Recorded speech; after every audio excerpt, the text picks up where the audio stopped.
Hey, it's the right Rican, and today I'm gonna get a little kinky.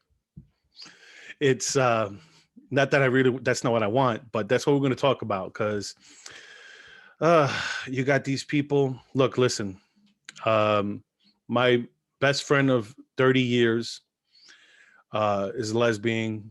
I hang out. I went to gay bars and all that stuff. So for people to say I'm homophobic or anything like that doesn't phase me because I know I'm not. So let's start with this story. We're going to go here and talk about this article from the Washington Post. Um, I mean, first I got to show you what the article is, and then I'm going to go into specifically what the definition. I'm going to go to Wikipedia and tell you. But here it goes. Yes, kink belongs at Pride, and I want my kids to see it. It's like, I don't want my kids to see that. I don't know about you guys, but here's what Wikipedia defines as kink. In human sexuality, kinkiness is the use of non conventional sexual practices, concept, or fantasies. The term derives from the idea of a bend, kink, in one's sexual behavior to contrast such behavior with straight or vanilla sexual mores and proclivities. It is thus a colloquial term for non normative sexual behavior. Okay.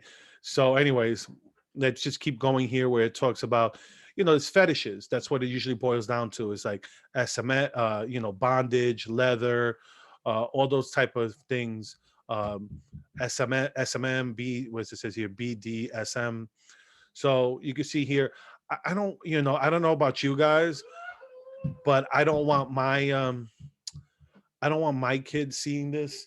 Um, I don't want my kids seeing this. I don't know about you. All right. Well, it just so happens I have an immature person in my house and they heard my topic. And, you know, 46-year-old can't handle the topic. It's like, all righty. Let's get back into the lesson about kink and what this guy wants with their children, which to me is just sick. Um, you to each their own. I don't care what adults do, but like I say, like with the transgender issue, I say, look, do you could be, you could be whoever you want. You cross the line in my territory when you involve children. Okay, children are innocent. You could manipulate children too easily into any ideology, any type of sexuality here. I mean, it's the same reason why, let's say, children victims of pedophilia end up growing up to be pedophile because it's a learned behavior that they learned from when they were victimized. So they grow up, and it's just sadly that they end up victimizing other children, and the cycle just continues. But here's the article. It goes, yes, kink belongs at Pride, and I want my kids to see it. Children need to know they can make their own ways in the world. That sounds so nice, doesn't it? But I don't want my 4-year old seeing two adults spanking each other in the streets and having to explain that to my 4-year old. I mean, how I'm gonna go? Yes, yes, baby. This those two people, they love each other so much that they put on they walk around and they on a leash like they're a dog, and then tell them to beg. Yeah, no, that to me doesn't sound like something I want to be the conversation I want to have with my 4-year old. Do you? I know I don't. But here, let's just go a little bit. I mean, when you read about this family and you get it, they touch all the intersectional highlights. They touch that the father is a trans woman, the mother is what's the term that they used here?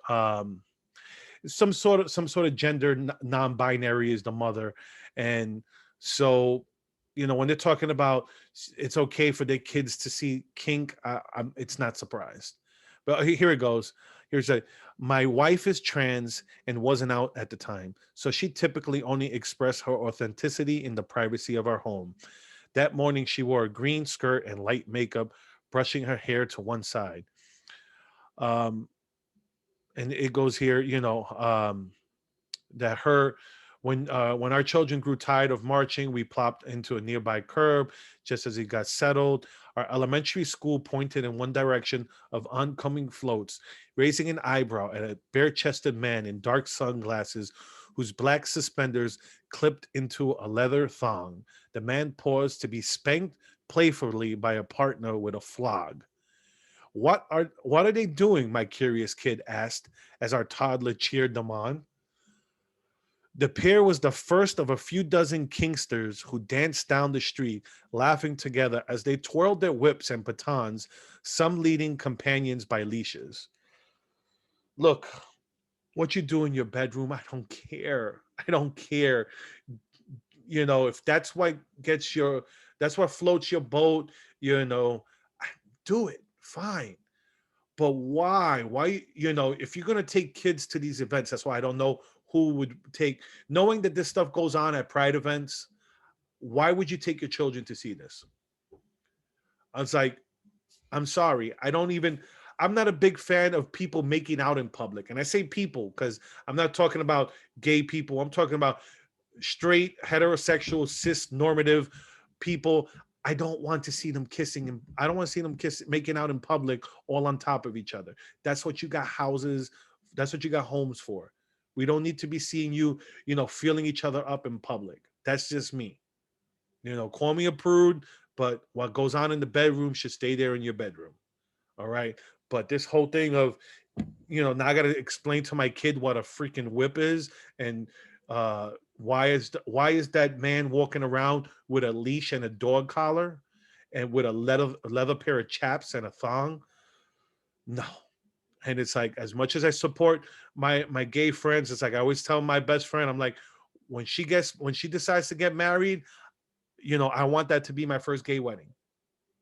I ended up almost having to go to my cousin's wedding, but I couldn't make it. I couldn't get the flight. But I still say, whenever she's ready to do it, I'm ready to go.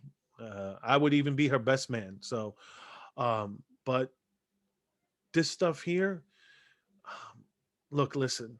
Um, I remember having a conversation with one of my pastors at my old church, and he told me, he goes, when the whole thing happened with the Supreme Court uh, allowed for gay marriage, he told me, he goes, the next step is going to be the normalization of pedophilia.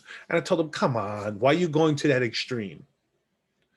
And now I understand what he's talking about, because look, it just goes from one thing to another. It's like, you accepted gay marriage, everybody's accepting of homosexuality, and now they want S&M on the streets so we could explain it to our kids.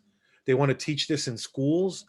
You have drag queen story hour, that you have men dressing up as women reading to youngsters. It's like, I get it. You guys want to live your different lifestyle out in the open, but at the same time, at what expense?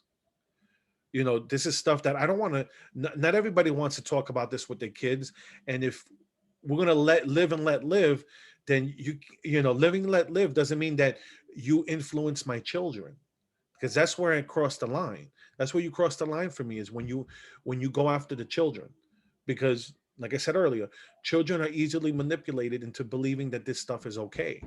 And it's like, it may be okay for your life, but it's not okay for everybody. So, where do we go? You have the whole Pride Month. You had the whole Pride Month. Now we're at the end. Now it's July. We're gonna celebrate the 4th of July for the whole month as we celebrated Pride. Because should we be proud in this country that we have, that these people have the freedoms to do this? I mean, you had during Pride Week, last week or this weekend, you had an immigrant attacked for having an American flag on his cart. One of these Habibi carts, as we call them in New York. Basically they sell like chicken and rice and all that stuff. Some Muslim immigrant here, proud to be in this country, trying to make a living, and they got mad at him for having an American flag and not having a pride flag. And the irony behind this is that these people, they'll talk about Palestine. They don't know, the gay people will talk about, oh, free Palestine. But meanwhile, if they go to Palestine, they're going to throw these people off the roofs because they hate gays in the Middle East. But this is what goes on in this country. You have people thinking that, I don't pretend to know everything, but here are people who know less than me acting like they know what they're talking about. But this is what goes on. You believe what we believe, or we're gonna beat the crap out of you. That's basically what happened. You had a play in Chicago, no, Chicago, in Minnesota, the first openly trans elected woman, okay, elected, and she got she got basically held hostage by Black Lives Matter protesters or activists that made her sign a pledge saying that the people who got arrested doing the rioting weren't going to get charged, and like the signature was going to do anything, but they wouldn't let her pass until uh, she signed her name on a piece of paper, like that really meant anything, like that was going to hold her to anything. But that's the world we live in. So, anyways, I'm gonna leave it there. I have people over today, and I just needed to get I needed to get this story out because it was something we were talking about, and I needed to just needed to get it off my chest because that's what I do. I see a story that bothers me, and this one bothered me deeply. So, anyways, the Right Rican. You can follow me on YouTube and Rumble. I'm also on social media on Facebook, Twitter, and Gab. With that being said, have a good one, everyone.